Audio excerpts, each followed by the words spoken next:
Okay, so now we'll actually start putting parts in.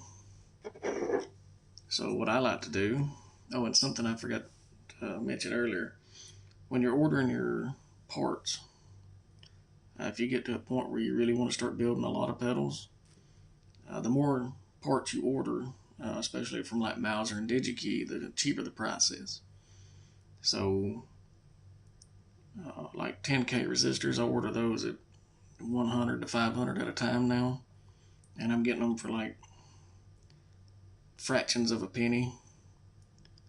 Where if you only order like, we'll say 10, you're given anywhere between, well, now with the tariffs, you're probably getting somewhere between 5 and 15 cents each for them.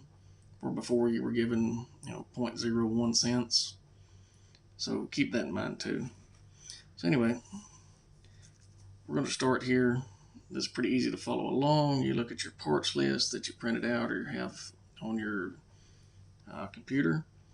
And our first part is R1, which stands for resistor 1. It is a 10K metal film resistor, quarter watt. So I have my 10K resistor here. We'll find R1 on the board. So R1 is right here.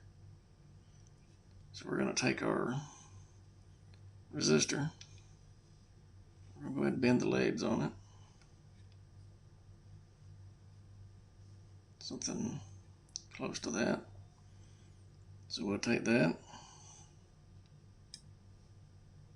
We'll put it through the hole.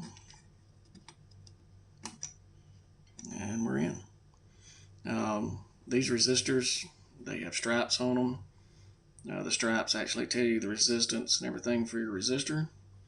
Resistors are not polarized. They do not have to go in a certain position for positive, negative, anything like that. You can stick them in any which way you want and they'll work just fine. I try to keep mine the same way just to make things look nice and tidy. So anyway, we'll put a few of these in and then I'll flip the board over and we will solder some in.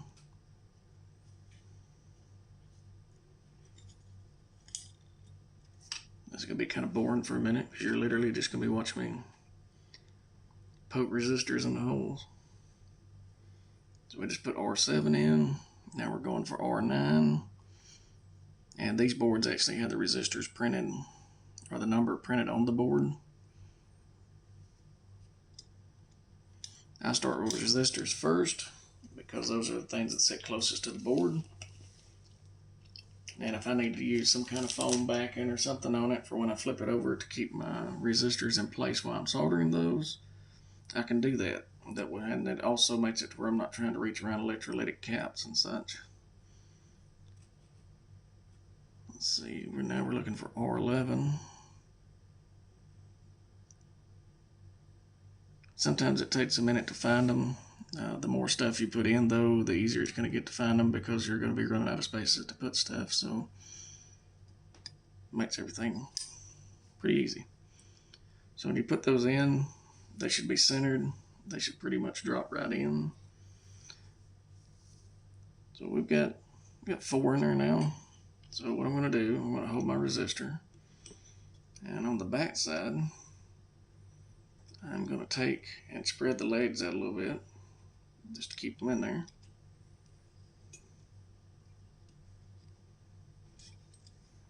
Just remember, if this is your first time doing something like this, take your time with it. And everything should go pretty smooth. Now, if you get to rushing in things, that's where you start running into problems. Try to get this down here where you can see it and you're not blinded by the light. So earlier, I told you about the flots. So the flots, does it take a whole lot? Just a little bit. Do you absolutely need it? No, I've built many pedals without this, amplifiers. It's not necessary. However, for somebody first time doing it, or if you get it on hand, it makes your life a little bit easier. The flux actually heats up and helps spread the solder around. Makes it where it doesn't take as long to do it. So I've got to take, I'm going to use my solder to hold this phone up. I'm going to swap that out with the flux paste if I can get everything to stay. So we'll take the solder. So one thing I'm going to point out, you got these little pads on here. You don't want to superheat those pads because you'll lift them off the board. So if you actually take and just barely touch the pad, but mostly touching your component, give it a minute to warm up, touch your solder to it. As soon as the solder starts flowing, you're good. So when you're done, you should have a nice round ball of solder that everything is flowed in correctly. Shouldn't have any sharp points on it. It should really just look really nice and round.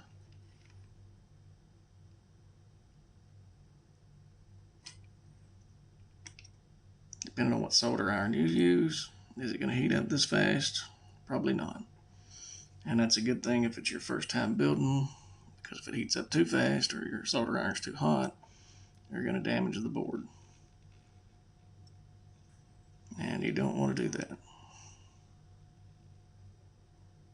So after I've soldered a few things here in, my solder station has a wet sponge in it. You might be able to hear it singeing. And all I'm doing is I'm cleaning the end of my soldering iron off.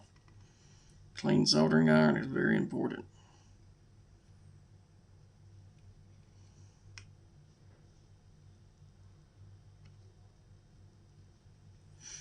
Alright.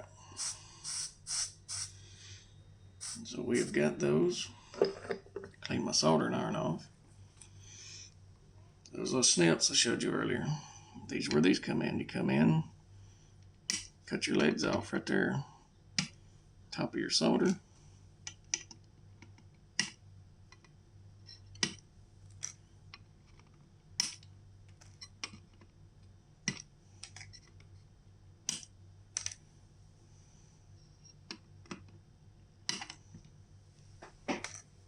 Alright. Let's see if we can get a better look at that.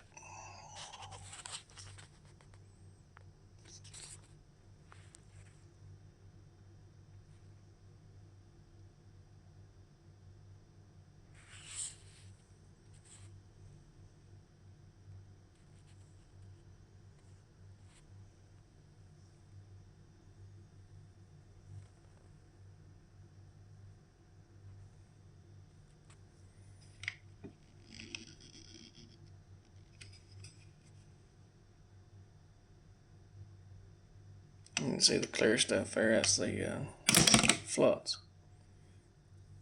So anyway, I'm going to start putting some stuff on, and we will come back here in a little bit when I start putting caps and stuff in.